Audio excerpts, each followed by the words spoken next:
Gandang araw mga Kabingo Plus. Meron akong tip sa inyo.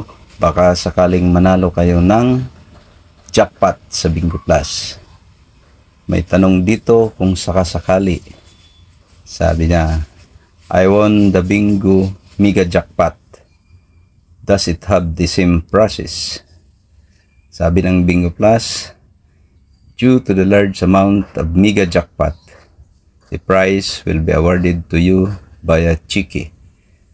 This is to ensure a smooth claiming process, as you may encounter difficulties withdrawing large amount to your e-wallet and banks. Bingo Plus will reach out to you for more details.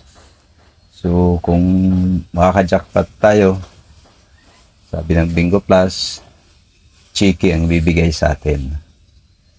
So, sana maka-jackpot ang isa sa ating mga player para makapasyal tayo sa Manila sa pag-claim ng Chiki. Yun lang. Sana nakadagdag ng kaalaman. Paki-like, paki-share na rin. Baka mayroong manalo at malaman niya kung saan niya kukunin yung Chiki niya. Thank you.